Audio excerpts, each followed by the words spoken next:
Hey, stepmom, if you have ever felt exhausted, and I don't mean just the tired kind, I mean like completely emotionally kaput, then you are not going to want to miss my discussion with today's guest.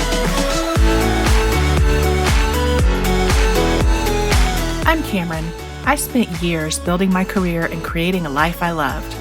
And when my Prince Charming finally showed up, he had 4 kids in tow. Fast forward through lots of mistakes made and lessons learned, step family life was much more complicated than I realized. If you're looking for help with blended family life, you're in the right place. Welcome to the Stepmom Diaries, where we keep it real as we dish about all the things. This is your weekly dose of blended family inspiration and encouragement. You're not the wicked stepmother, so let me help you find your fairy tale ending. Come on, let's do this.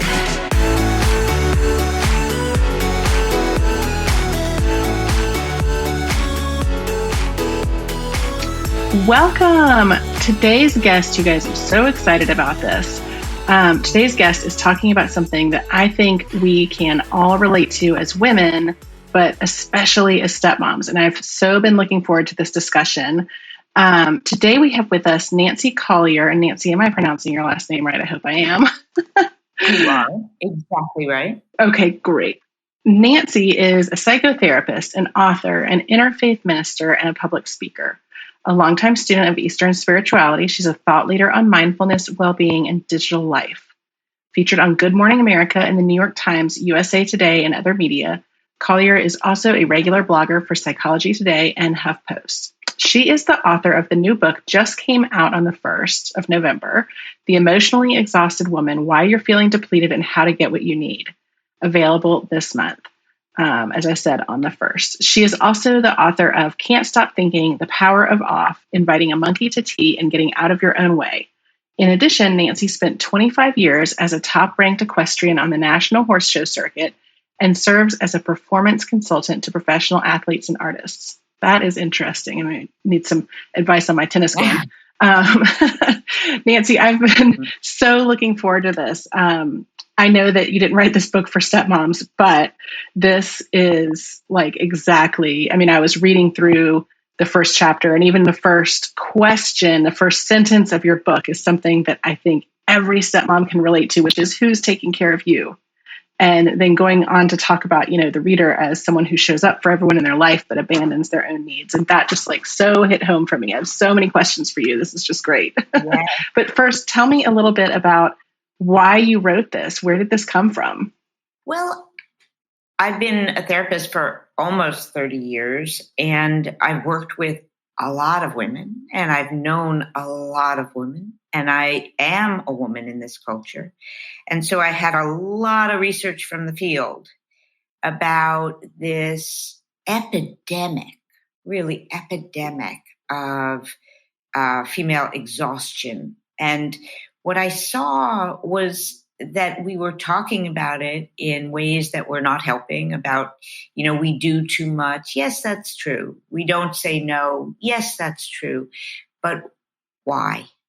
What's happening underneath these symptoms to me felt like was never being addressed. So we were taking this really deep depletion and deep disconnection from our own vitality and authenticity. And we were slathering on lavender moisturizer or getting it a mani-pedi and then wondering why we didn't feel replenished. And, every woman that I floated the idea of this book to with that title said, oh my God, when is it coming out? This was before I'd even sat down to write an outline. I need it. I need that book. And then, as you describe in the opening of my book, how I talk about almost every woman that I ask that question to, whether you're a stepmom or you're not a stepmom, when you ask who's taking care of you, will burst into tears. Because not only because it's not happening, and I don't mean from other people so much. I that's one aspect of it, but the deeper aspect is how we're taking care of ourselves. And so that's what my book really talks about, is a real shift in our relationship with ourself. And that's what's been conditioned out of us and in some way damaged. And so that's what I set out to heal. I love that. And that actually, it perfectly leads into my first question, which I love when you talk about what we learn when we're young about kind of becoming the perfect woman, and this concept of like always and forever being available to others, meaning like you drop what you're doing to take care of other people. And I will tell you, like, this happened to me recently, perfect example of it, because I was very much raised that way, that like, if you have, even when I was little, you have overnight guests, their needs come before yours. Like, you got to make sure they're taken care of. And I had this happen, recently this fall. I lost my dog, and I was an absolute mess. I had him for 14 years, long before I met my husband. Like, it just devastated me. And it happened the day before my in-laws were coming. And I was worried about being a mess while they were here, but I was also like excited for the distraction. I knew that would be, we're taking them around to do different things. I knew that it would be nice to have them in town. And I was texting with my mom right after we put the dog down. And I said, look, I can't talk about it right now. I'm too upset, but it just happened. And thank goodness, they're coming in town tomorrow. It'll be a nice distraction. And she said, well, it's great to have some family there. I'm sure you'll be a good hostess in spite of today. And Perfect. And this is, my mom's lovely and like, wants, everyone. And she always put everyone ahead of herself. But that was like the perfect indicator of what you're talking about, that like you're raised, that all of this other stuff comes before you, right? So is this a generational thing? Like, how can we fix that going forward? How can we make sure that our daughters don't do the same thing? Absolutely. Fantastic question. And I totally get it. And you're the norm. Your mom is the norm. We were, just to piggyback on what you're saying, we were raised to be selfless. That's what made us valuable. That's what made us respected and loved, ultimately loved. And, there are 1,000 examples of that, the young woman is praised because she is making herself invisible. That's what we do. And then we're loved. Mm-hmm. So we get this really, really strong message. And then, you take this selfless self and you put it in an environment like our environment, and its one goal becomes about being likable. That's our goal, to be likable, right?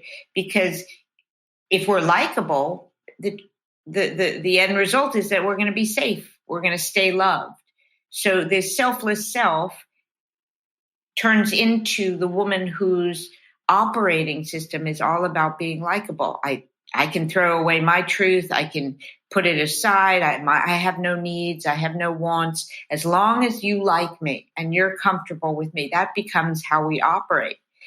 But it's really an amazing thing that we watch, where around the age of 12 or 13, and thanks to feminist psychologists like Carol Gilligan and Lynn Brown, there is a period right there that we have to be so mindful of with our children, with our daughters, where you see it.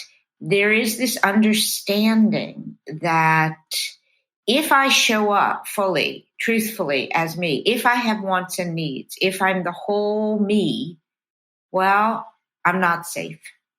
I'm going to be rejected possibly, or I'm going to be labeled as one of these, emotional, high maintenance, difficult, diva, demanding, you name it. We've got a whole bunch. One of those girls, right? So we make this link, and we make it often unconsciously, between our safety and abandoning ourselves. So we'll go away with our honest self, with our real wants and needs, and then I'll get to be liked. That's my deal. And the heartbreaking thing, really is that we really believe we're taking care of ourselves by ourselves. We really do. That's the safer bet. But that tween becomes a teen, becomes a 20-something, 30-something, and many women roll that way their entire lives. So they know what everyone else needs. They know how to be likable, but they have no idea what they need. None. And that still small voice, that voice of want, that voice of need, that voice of who I really am, starts to atrophy. It starts to atrophy because it's not consulted, because it's gotten this very strong message going all the way back to being young that I'm better off not knowing that. It's actually a danger to my relationships. It may even be a danger, Cameron, to the other person that I'm bringing my truth to. Mm-hmm, absolutely. So it's interwoven with the system, and the work that I'm doing in the book and in the workshops and so on is about redefining safety. What safety means. So safety is not about being likable, but safety is about standing in truth. And that's the end result that we're after, and that's our ultimate ground. When we know that we can stand in our truth and claim our wants and our needs and be there with a period at the end of it, not apologizing for it, take up space and all of those good things. And we can do that and stay there, even in the face of the projections, even in the face of the judgments and the labels. And, oh, she's an angry woman. Oh, she's a difficult woman. Oh, she's a hysterical woman. We can still maintain our knowing of self, right? Then we are back in our fundamental vitality. That is what heals our depletion, is a complete rethink of how we relate to the parts of us that have been cast off because we knew they made us rejectable.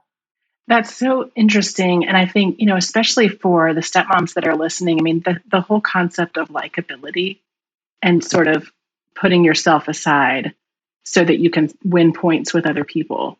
I mean, that's huge for stepmoms, right? Because they're coming into this family where they're trying to bond with stepkids. They're trying to establish themselves in a family unit that has already existed prior to their arrival. And it's so easy for them to say, well, even unconsciously, my needs don't matter.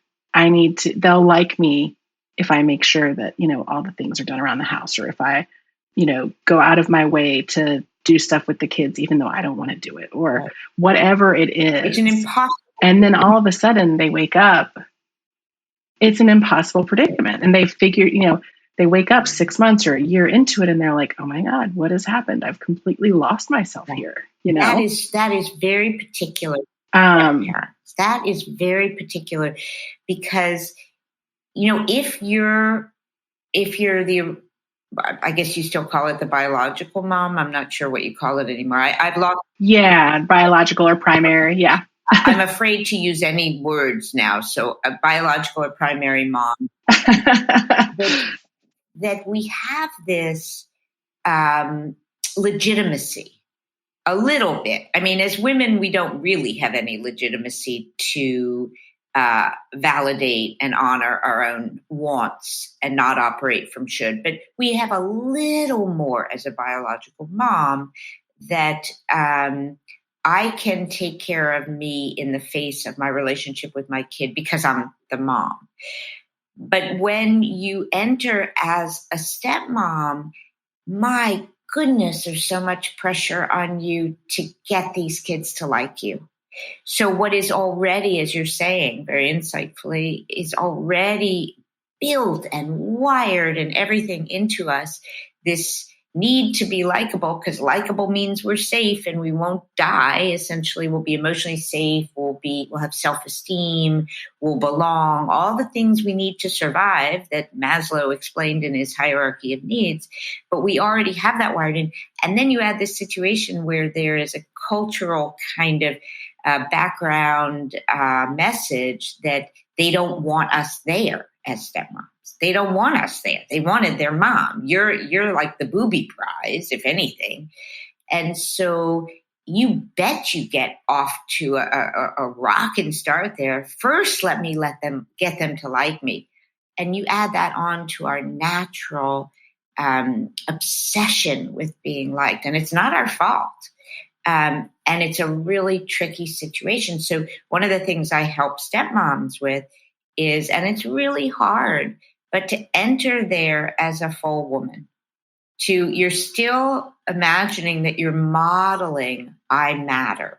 even though all roads lead to you can't matter until you get them on board. Well, some kids never come on board, and some kids are already on board if you'd let them be on board.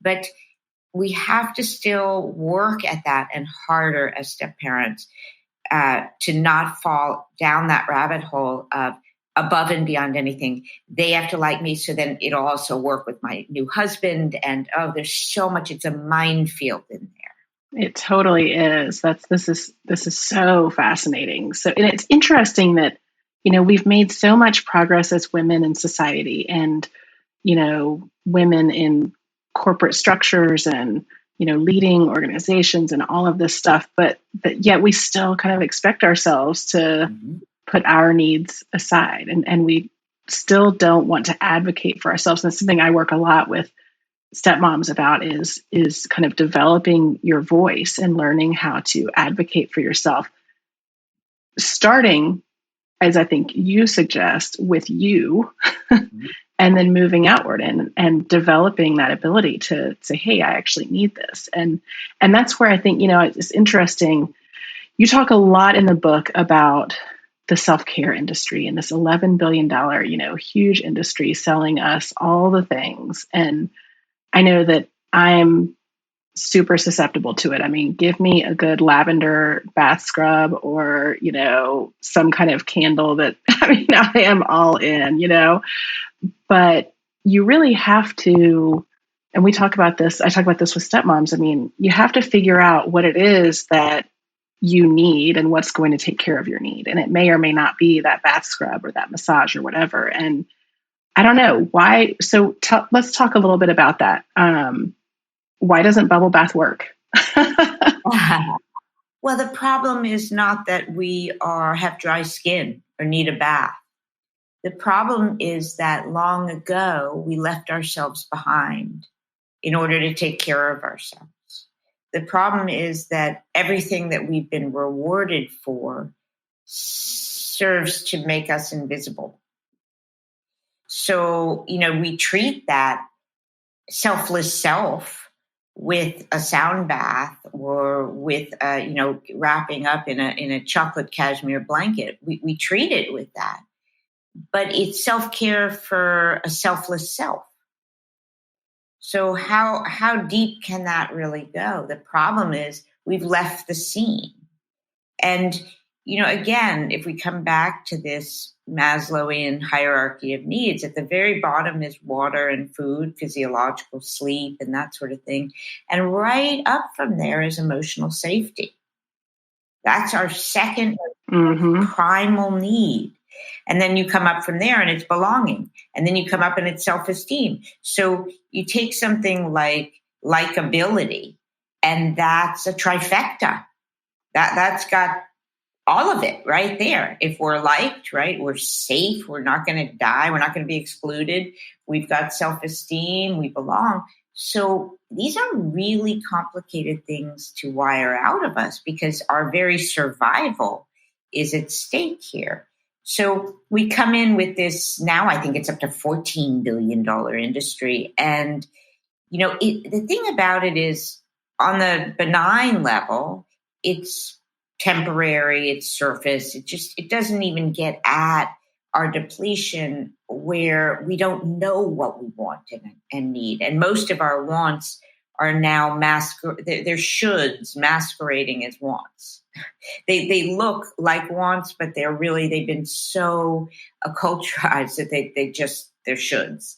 But I was going to say that, so at the benign level, it's just temporary and it goes away in a minute and it's on the surface and so on. But at a more insidious level, these self-care strategies actually, they strengthen the bars of our likability cage.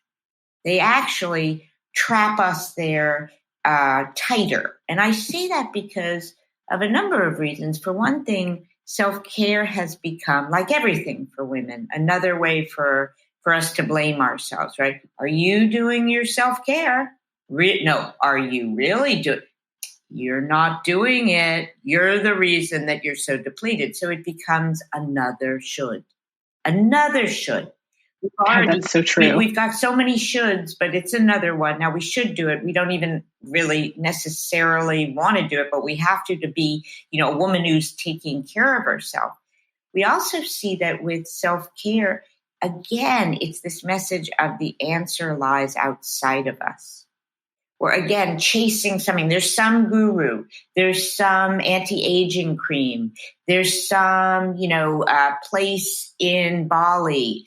It's all external. This is the nature of the problem, is that we're not looking at self-care is not an outside in thing. It's an inside out job.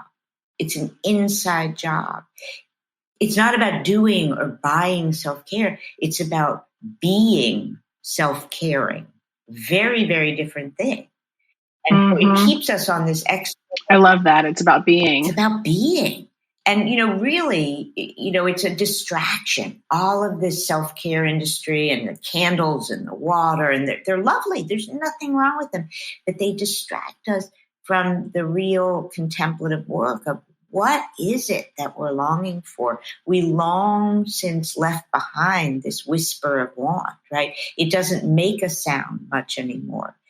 And the last thing I would say about that too is that, very often self-care it's really code for self-improvement.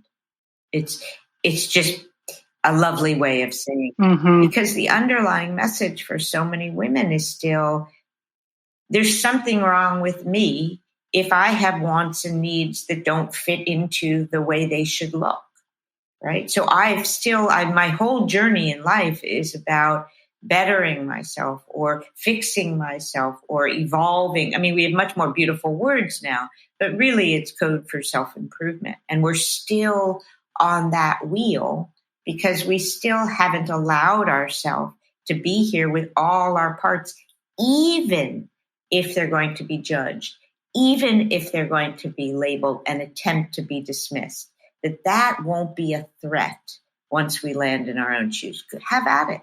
Do what you need to do. But we're okay with how we are. When we can get to that place, then we're really safe.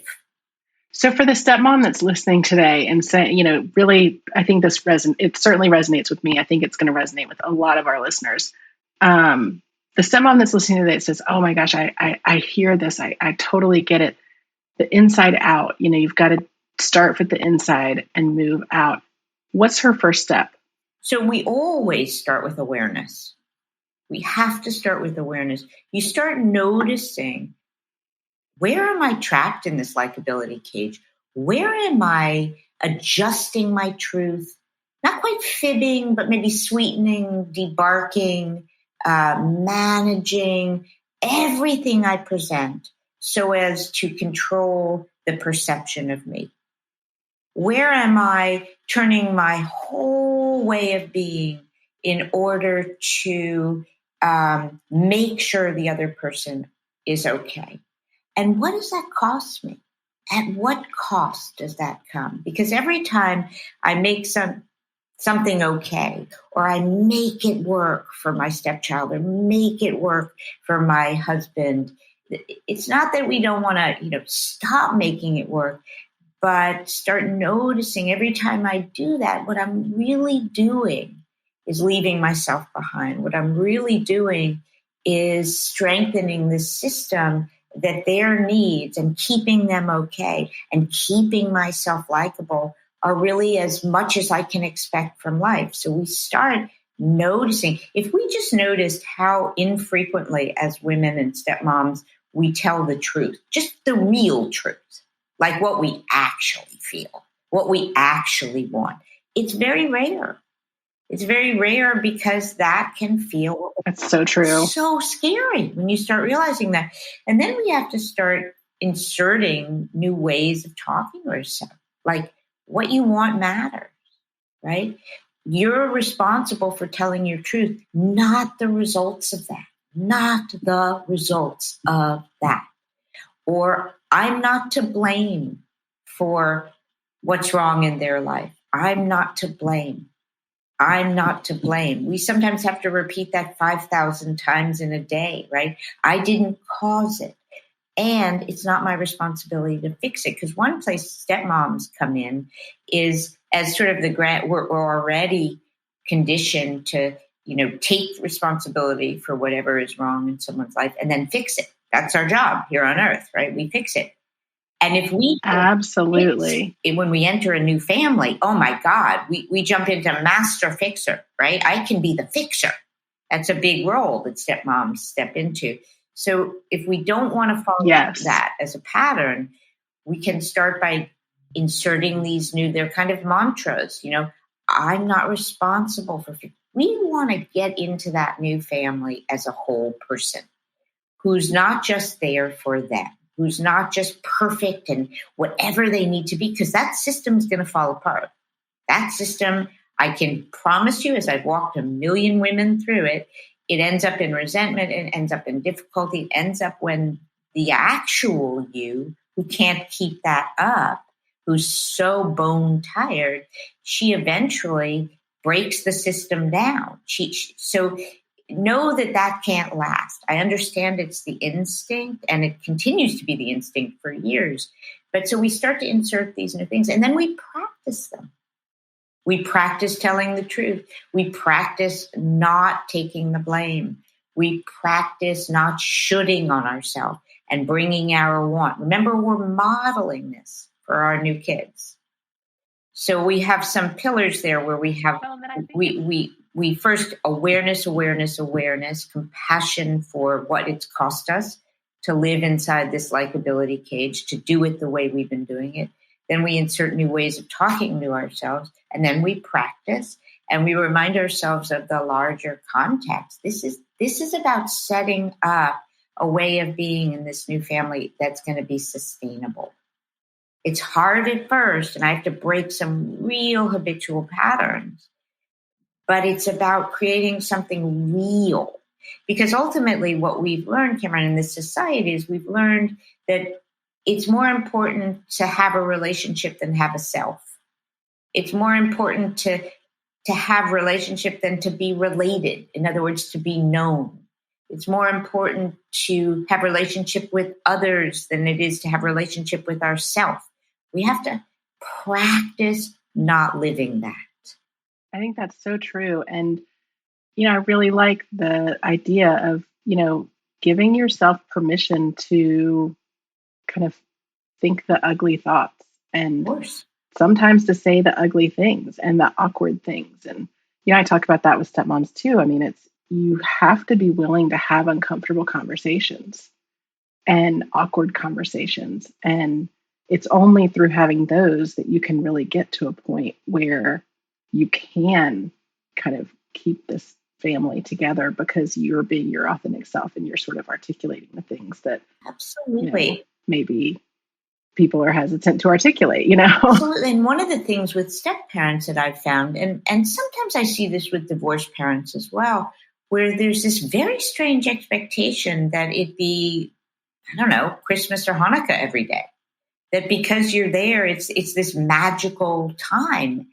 And, that you have to make it this incredible event every moment that doesn't include life to some degree. It doesn't include the messiness, right? Or, as you say, the parts of us like our anger, the parts of us like our discontent, the parts of us like our restlessness, to be a fully formed human there. For some reason, for step parents, and sometimes for the divorced parent who's elsewhere, who's not the primary parent, it's almost like that's off the table. So it's up to us as step parents to, again, show up whole. Not sustainable to be that cookie cutter person who has none of the human qualities. We existed before we entered this family, but we put so much pressure on ourselves to provide this amazing experience because we feel so insecure. Mm-hmm. That's so true. And that's reinforced in so many areas of our society and sometimes the family dynamic. I mean, if you're in a dynamic where there's like a high conflict ex or, there are some sort of hostile forces that make you feel very less than, and so it can be challenging to kind of use your voice in that situation, you know? Absolutely. I want to read something. I want to read an excerpt from your book that really resonated with me, and I think that goes along with what we've been talking about. And I think that our readers will really, I mean, our listeners, our readers will really resonate as well. That you are not what someone else wants you to be does not mean that you have failed or failed them. That bad feelings happen does not mean that you've done something bad or that you are bad. Know this: when you are brave enough to tell the truth, share what you feel, need what you need, and also strong enough to allow other people to experience your truth in whatever way they need to experience it without controlling it, then you have not only not failed, but you have triumphed as a woman in a most revolutionary way. When you put these steps into action, every day is your birthday, as you are literally birthing a new self. That's just beautifully put. I mean, I think that really, I mean, that's sort of the crux of what you're talking about, right? Is that you have to sort of develop this confidence to express your truth, to be who you are. That's it. And we don't get there overnight. This is long in the making, right? This way of being that we can like ourselves if you like me. That's how we've been raised. I'm allowed to like myself. But what I'm trying to present here with some real actionable steps is, how do we get to the place where if we like ourselves, if we are standing in our authentic truth, with a period at the end of it, no apology, not complicated, just this is what it is, that is ground that you have never felt before. And it's not that we don't feel empathy if that someone else's experience of that is difficult. We do. And this is a beautiful word, and we can tolerate that. They won't die, we won't die. So both can coexist. In our culture, we separate. If we have an experience and you have a difficult experience of that truth that we've shared, we have to put a but there. Well, I can't have this because then I caused that. Well, what if both can stand? And I can actually care about the fact that, wow, I see how that reaches you. I don't have to change that.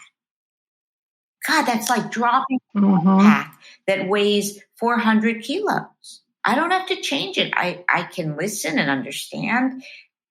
And that's what it is. So just this business. And can you imagine how much pressure that would take off of you? I mean, that's just, It's revolutionary. And I've walked it. So I can vouch for that. It's like a different world.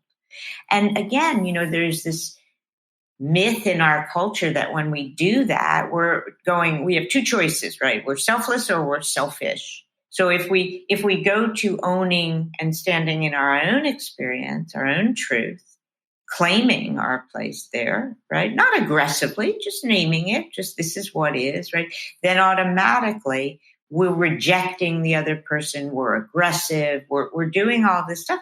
But I'm simply saying we're just standing in our shoes. I'm just not taking responsibility for how that is for you, which is a whole different way of walking through the world. And so, we immediately get thrown in this box of, you're a ball buster, you don't care about how other people feel. Nothing to do with that. It's just not being willing to throw ourselves under the bus so that you're okay. I love that. This is so fascinating, and I hope that if you're listening that you will go out and buy this book, because it's really wonderfully written and has so much great advice for all women. But I think it's particularly salient for our stepmoms that are listening. Nancy, thank you so much. This was wonderful. Oh, my pleasure. I really appreciate you being here. I'm delighted to be here. And I do think, just to say a last thing, I think that stepmoms really are up against a huge challenge and a whole bunch of cultural conditioning. And that I really want you to be able to, even in the face of that, stand in your own truth, because ultimately you're going to be creating relationships that are real, not just likable, but you'll end up actually being known and something real will happen, which is far more nourishing. Wonderful words. So for more information, if you want to connect with Nancy, you can visit her website at nancycollier.com. And her new book, again, is The Emotionally, her new book, again, is The Emotionally Exhausted Woman. It's available on Amazon or wherever books are sold. I'm going to link to her website and to her book in our show notes, so you can go there and connect with her. And Nancy, again, thank you so much. This was just an absolutely wonderful discussion. It was really great having you. Delicious. Thanks so much.